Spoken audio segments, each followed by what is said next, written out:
2024 is going to be the Phoenix year. And I know that it is not just me. As retail and e-commerce business owners, December isn't, look, I'm not joking when I tell you that my tech has just broken. There is something about this episode that was not meant to go to air. So while I just reach across to my settings and get them to, well, here we go. Look, see, this episode was not meant to work. I don't know. I think it's really good. I think it's a great episode with lots of great information. Hey there, and welcome to the Bringing Business to Retail podcast. If you're looking to get more sales, more customers, master your marketing, and ultimately take control of your retail or e-commerce business, then you're in the right place.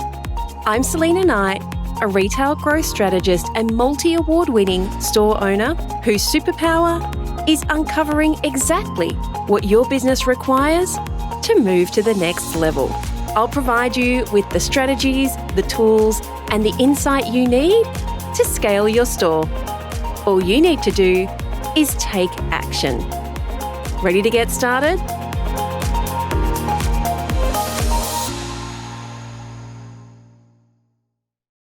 This is my fourth attempt to record this podcast, and this podcast was supposed to go live today. Recording this episode has pretty much summed up my entire year because, like I said, this is my fourth attempt. I have done lots of things this year that may or may not have worked, and I feel like I have definitely been in that position of going 3 steps forward, 4 steps back.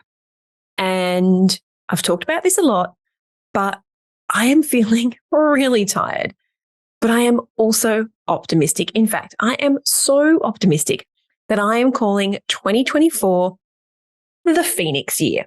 Yep. As you know, Phoenix rise up from the ashes. And so I have decided, I don't care how, what kind of year you've had, 2024 is going to be the Phoenix year. And I know, like, if you are watching this live on Facebook, I've got 2 screens going.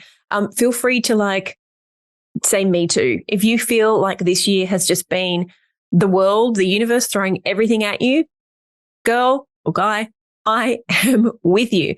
And I know that even if you've had a great year, that as retail and e-com biz owners, December comes with surges of people coming through your door, hopefully, and hopefully even more, a complete inundation of orders coming through your website. But with that comes cranky customers that wanted everything yesterday, or postal deliveries that inevitably have disappeared, ruining Christmas. I'm currently on that list. I know that the supplier can't do anything about it. It's been getting shipped from a couple of suburbs away for the last week. I don't know if it's going to turn up. So December in and of itself is this whirlwind of demands and pressures. And I know that I've spoken a little bit about how this year has been a complete roller coaster for me. There was the dog again, maybe having to euthanize the dog, the $20,000 vet bill, husband getting caught when there was a shooter in Auckland. Like, honestly, I cannot tell you the amount of things that happened that you would put together. In fact, actually, I say I cannot tell you. Actually, I did tell you. I went live on Facebook and talked about it, and in fact ended up bursting into tears because the whole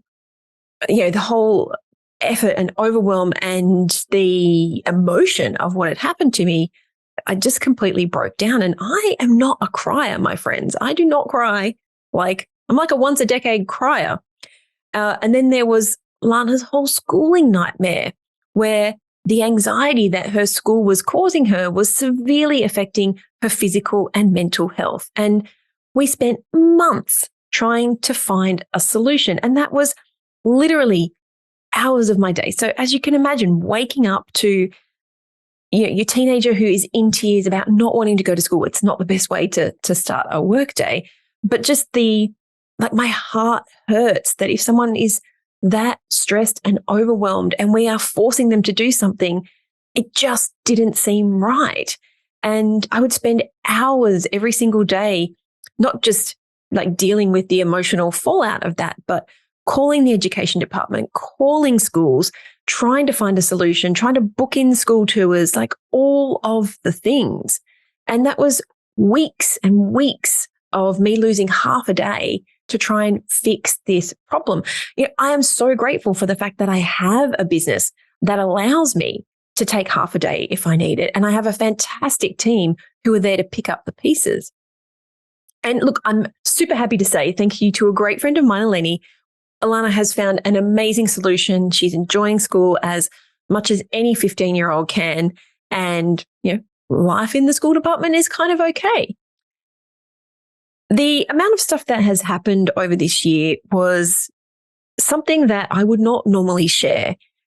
But I think you get to a point in life where, and I think it's different for a product-based brand. I'll just kind of preface this with, if you have a product-based brand, you sell stuff to people, product stuff, then I think there is definitely a fine line between what you share with your customers and what you don't. So if you are struggling to pay the bills, if you are having a hard time at home, I don't think you should be sharing that stuff with your client, with your customers. I think there is something like a supply chain issue or short staffing. You can share that stuff, but anything that is personal and is not something that you would just, share as someone walked in, that stuff should not be shared, because what happens is you reduce your customers' level of trust in you, and they're going to be a lot more hesitant to buy from you if they're thinking, well, are they even going to be open next year, next week, next month, tomorrow? Right now you should be selling gift vouchers, like get those gift cards going. But of course, if you're telling people that your sales are down or your last promotion flopped, then no one's going to want to buy from you. They're just going to be thinking, well, if I buy this, am I just throwing my money away because maybe the person I'm going to gift it to isn't going to be open? And that is very different when you are, a personal brand, because sharing some of these things with you allows you to see the behind the scenes stuff, and it does create connection. And so I think there is definitely this balance between what we share and what we don't. And normally I'm not a sharer. Like, I will talk to anyone about anything, but sharing this kind of stuff with people doesn't feel like it's right to me. But, through a series of events, things that have happened, it was one of those things that I did, well, not one of those things. There was a lot of those things that I did share with you guys. And a lot of that was happening in my personal life, but, it would to a degree affect my business life. And so sharing that, I guess, was kind of good in the sense that it just showed you I'm a real person and life is shitty sometimes for me, just like everybody else. And in fact, I opened up our TRA Live, the Retail Academy Live this year, where I talked about how we are scaling the business and actively scaling the business. And here's the thing that I've learned. When you are making a very big concerted attempt to grow your business, life throws everything at you to try and keep you down. And so this year, I was doing all the things I tell you guys. We were putting more processes in place. We were documenting things, hiring new staff. I built a training portal for our team. Taking out legal trademarks, making sure our CRM works so that our emails, we owned all of our data. We installed conversion API with Facebook, so we didn't get the issues that you get with iOS 15. Like, I could go on and on and on for days about all of the things that we implemented in our business. And what I have found, and I've done this for a lot of years now, and what I've found is that when you are putting your all in to grow your business or just to do a thing, then the universe or God or whatever it is that you believe in will throw everything that it has at you to try and make you really, really, not beg, but really show that this is the thing that you want. It will throw every damn thing that it has at you to keep you down, to keep you safe, and to keep you playing small. So let me give you a bit of an example of this. When you are looking at growing your business, shit gets in the way, right? Like things will always come up that make you stressed, make you cranky, overwhelming. People don't do what they say. Things won't happen when they want. And to the outside observer, you are cranky, you are tired, you're overwhelmed, you're short, you're not going out with your friends, all of those things. So your friends, your family, your partner, all those people are seeing this from the outside in. And what they're seeing is you don't look very happy right now. And so they're going to say things like, do you really want this? Take a day off. Is it really worth the effort that you're putting in? Like, you're not happy and we don't want to see you unhappy. And even intrinsically, we are designed to keep ourselves feeling safe and comfortable. Like we aren't designed to always be throwing ourselves out there into a stressful situation. And so when you take all of those things into account, it is really easy to just throw your hands up in the air, walk away, and say that it wasn't worth it. And your family will be so supportive of that because they want you to be happy. They want you to just, to be comfortable, because that's when if things are comfortable and you're humming along, you're not overly stressed, you aren't cranky, you aren't tired, and all of those things make it look like life is better to the outside observer. But you and I both know one of the reasons we do this is because we love the challenge. We love being the person in charge. We love all of the things that come with owning a business. We love all the ideas, and they don't understand, because not everybody's built like us. They don't understand that stuff fills our cup. Like that stuff, even though on the outside we might look cranky and annoyed, that stuff kind of makes us who we are. And I'm not saying that you should always be in that state. What I am saying from my experience is when you are actively trying to grow your business, everything will be thrown at you to see if you really, really, really want it. Because here's the thing, most people don't. Most people will just walk away. Most people will say it is all too hard. And, for them, maybe it is. But the good thing for you is that means that your competition just gets smaller and smaller and smaller. And sometimes it is the person who lasts the longest, the person who is prepared to push through. And it isn't always like that. You do go through these phases where sometimes life is tough, but then you get to the point where life is good. And then you're like ready for the challenge again. And so now we're going to try something new. And so I know that I am not the only person who found 2023 rough. I mean, I was talking to our social media girl today, and she was the same thing. It just feels like the universe has thrown everything at me. Speaking to clients, even though they're having record-breaking months, just feels like everything I try is like wading through mud. And this is why I am declaring 2024 the Phoenix year. So this year, particularly the last, this second half, has been, for me, really, really difficult. And it is easy for those kinds of situations, especially when they're prolonged. Like I remember saying to my doctor, I had a really, really minor surgical procedure, and stick the camera down my throat, make sure my stomach was okay, because guess what? I was very stressed. And I remember saying to her, I feel like I just need to get XYZ done so I'm not stressed. And then I would go back a month later and I'm like, oh, now I'm dealing with, ABC. And I would really like to just make sure that when I go, I'm not in this, hyper stressed situation. And that happened for months.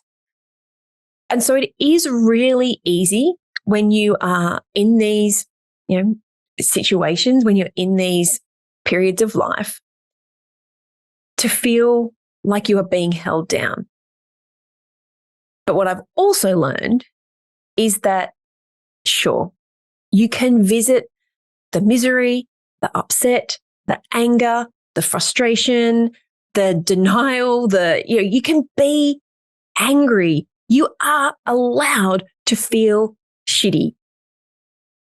but you can't live there.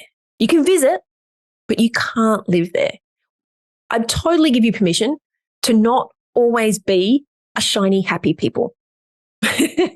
Remember that shows how old I am. REM song. Yeah, we don't have to be shiny, happy people all of the time, because this is life and the downs are just as important as the ups. But we have to make the downs transient, because wallowing in self-pity, in the quagmire that is life, is not going to help you achieve what you want in life and in business. So I believe there is light at the end of the tunnel, and I can see it. 2024, Phoenix year, and I am making plans for it. And I want to share with you what my secret weapon is. Ready for it? It is quite simply this little mantra that I have. What small thing can I do today so that I am set up for success in the future? Let me say that again. What small thing can I do today so that I am set up for success in the future? Now, that small thing on a bad day for me might simply be writing an idea on my whiteboard. In fact, I wrote 2 of them up there today. It's an idea that I think has merit, but it has merit when I have the time and the resources to sit down and look at it and think about it and see if I can afford it or resource it, and then maybe implement it. If I do it now, it's just a distraction. That simple little thing might be just booking a holiday or blocking out dates in my Google Calendar for a conference that I want to go to, even though tickets haven't gone on sale yet. I quite often do that. I just book the dates out. I book if I'm flying, I book my flights out, like the travel time. If I'm going to visit someone else on holidays, I might book a week out. Just something that gives me a step towards what I want and where I want to be.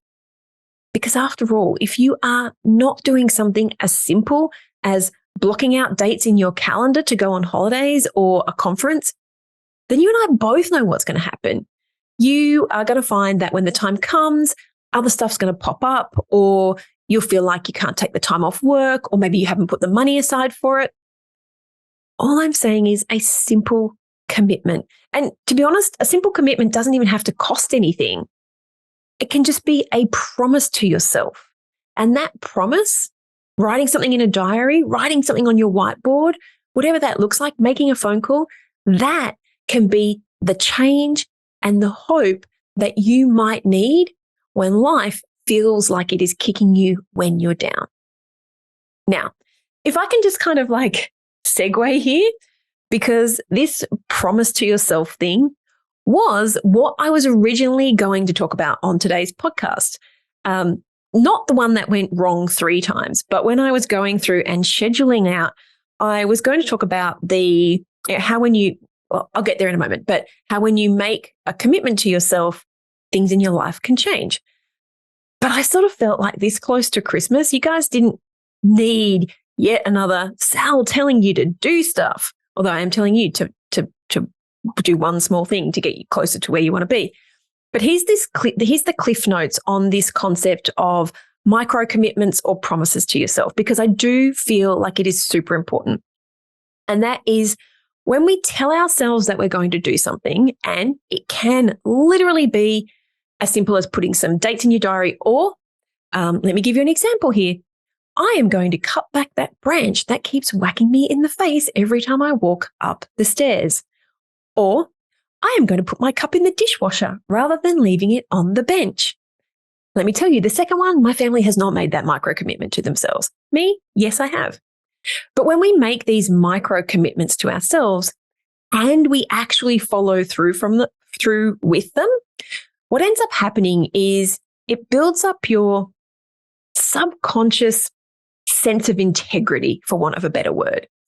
And failing to keep promises to yourself will probably lead you to feel guilty or ashamed or disappointment or feeling like a failure. And all of those things can negatively impact your mental and emotional well-being. that is not what we want. So on the other hand, fulfilling promises to yourself, fulfilling these little micro commitments, they, as you can imagine, it's like you're adding something to a to-do list just so you can cross it off. We like the little, dopamine hit. It creates this sense of achievement, of, inner peace, of satisfaction and of happiness. And you know what happens when you feel that satisfaction and that accomplishment?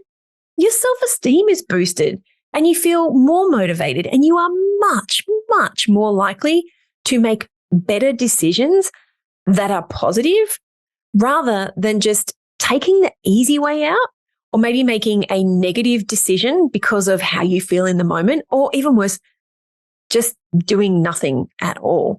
And so, going back to my tree branch that whacks me in the face every time I go down the stairs, when I recorded this podcast numero uno time, I remember thinking, crap, I have still not cut that damn branch down. And the worst part is the cutters, the shears that I need to use them are on the way down the stairs in the shed. And so I really have no excuse. And so I actually, once I recorded it, I just went outside and I got that branch and I cut back the hedge that keeps whacking me in the face. Now, it took me another day to actually clean it all up, but I had done that thing. I had crossed it off my list. And before I had done that, I remember walking up the stairs, getting whacked yet again, thinking, well, you said you were going to do it and you didn't, like negative Nancy in my head, that internal chatter. So now actually the difference is when I walk down the stairs, I'm like, I'm so proud of myself for getting that thing done. It sounds so silly, but something that tiny can literally change the way we think and the way we act. And so I talk a lot about how things in business when you grow will get turbulent, quite often before the good stuff comes. I usually refer it to the breakdown before the breakthrough. And it is so easy to focus when on the breakdown when you're in it, because they are stressful and they are painful and they are hard. But here's something else that I can tell you with all of my many, many, many years of wisdom. You might not see the breakthrough happening. When you are in it and things are starting to turn, these small little things are happening. But little by little, the breakthrough will happen. And the breakthrough, I'm going to almost go out there and say it is not going to be something massive. In fact, you might not even be able to see it for months or even years afterwards.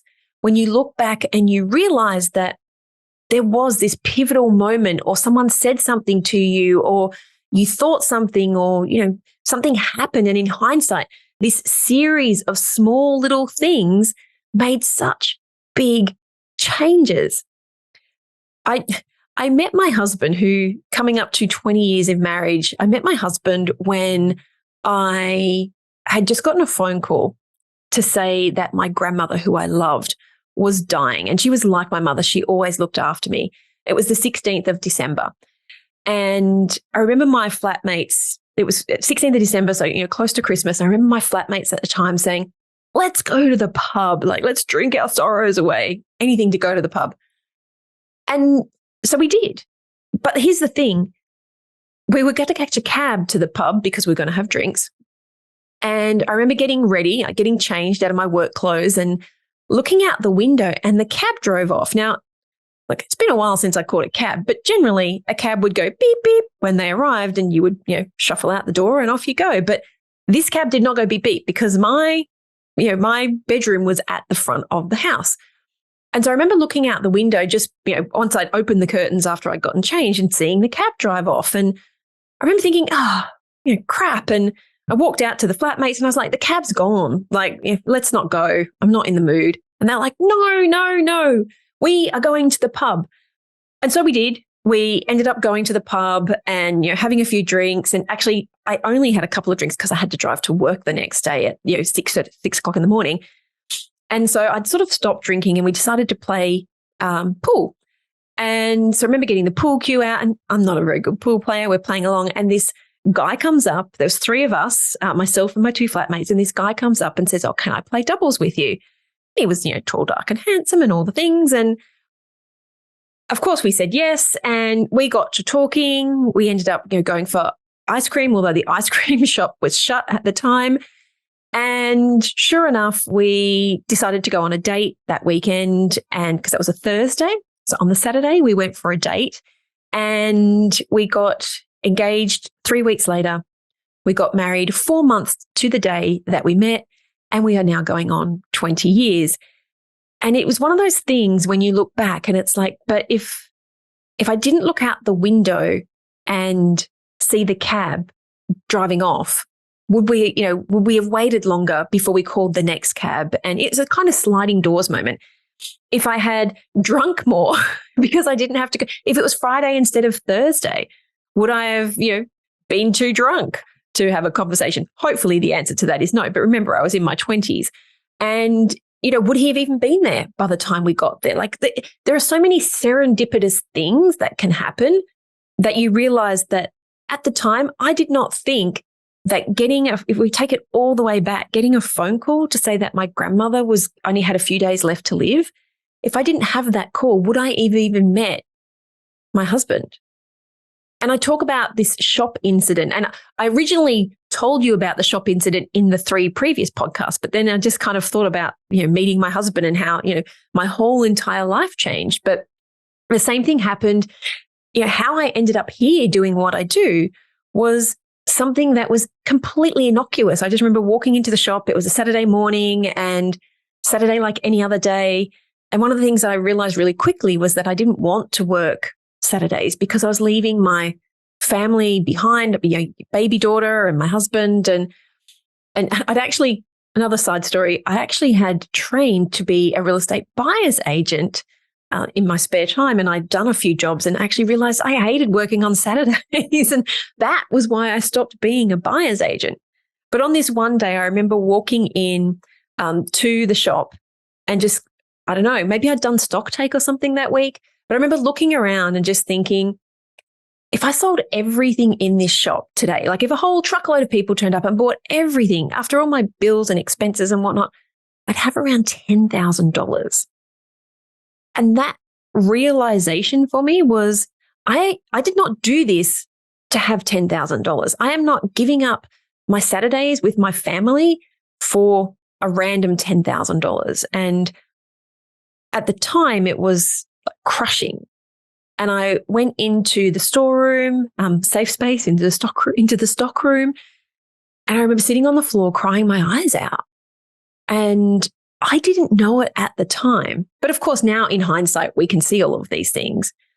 But that one thing changed my entire way of thinking in business. And it is what drove me to end up here today, sharing with you all the things that work and things that don't work. And it was actually the inception of the 5 pillars of retail success, because even though I didn't know it for years later, making that decision to change what I was doing, because I had that moment where it's like, if I keep turning up every single day, putting the key in the door, opening the door and doing the same thing, then what is going to change? And so I made a big decision. I sold my house. I put the investment into the business, and that meant I had to track like a mofo. Like I had to make that money make me a return. And I failed a lot of times. But all the things that I did, I realized like the focus I had to get to make sure things worked, that became the entire program that we run this business off.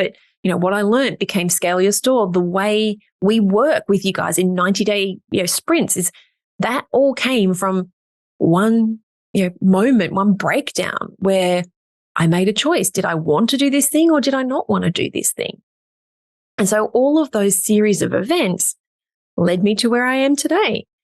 So it's like I often say, scaling a business isn't some massive change. It is these incremental changes that we implement that when we add them together, they create much, much larger results. And so my friends, on attempt number 4 of this podcast, I want you to ask yourself, what small thing can you do today to put you on the path to where you want to be a week from now, a month from now, a year from now, 5 years from now, a decade from now? Like, what is that thing? And here, I want you to, if you're watching this live, because I'm streaming it to Facebook, put a comment below. And if we can give you a resource or some help, 100% we're going to do that. If you're listening to this on the podcast, I don't care if you're listening to it when it goes live, which is probably going to be in a couple of days' time. If you're listening to it after Christmas, if you're listening to it from 2 years from now, if you are listening to this and you need help with that small thing that you can do today, send me a DM, slide into my Instagram, into my Facebook, comment on a post, like reach out. And I promise that we will help you any way we can. We will help you on that small, we'll give you a resource, we'll give you a referral. What can you do? Get on a call with my team and see if we can help you if that's what you want. Or maybe we can just give you a couple of action items that will put you on the path to where you want to be. Because that would make me very, very happy if you just move that little step closer and you get on that path for what you want. So coming up to Christmas, we won't be disappearing over the break. If you're going to take some downtime over the holidays and binge listen to the podcast, here is what I have done. I went and actually I did not do this. Joed did this. Joed went and pulled 5 of the most popular episodes from this year. And I'm going to be honest, they were not what I thought that they would be. And it's like social media posts, right? You put it out there and you're like, oh my God, this is brilliant. And nobody likes it. Sometimes it happens with a podcast as well. So there were 5 that you guys really, really loved. And I picked 3 of those that were relevant for you over Christmas, moving into the new year. Maybe they will help you take that one step closer to where you want to be. And I'll be running those over the next couple of weeks, which means that my team and I will be on a break. We will close down for 2 weeks. We'll be around for any support emergencies, but essentially we would love to have a break. I'm sure you would love to have a break. I wish you the merriest of Christmases if that's what you celebrate. If not, happy holidays. I want you to be safe, relax, definitely be merry regardless of where you are and what you celebrate. And I will see you back here ready to rise up in the year of the Phoenix. Don't tell me it's not the year of Phoenix. It is my Phoenix year 2024. Alrighty. Thank you so much. And I'll see you next year. Bye. So that's a wrap. I'd love to hear what insight you've gotten from this episode and how you're going to put it into action. If you're a social kind of person, follow me at @TheSelena and make sure to leave a comment and let me know. And if this episode made you think a little bit differently or gave you some inspiration or perhaps gave you the kick that you needed to take action, then please take a couple of minutes to leave me a review on your platform of choice. Because the more reviews the show gets, the more independent retail and e-commerce stores just like yours that we can help to scale. And when that happens, it's a win for you, a win for your community, and a win for your customers. I'll see you on the next episode.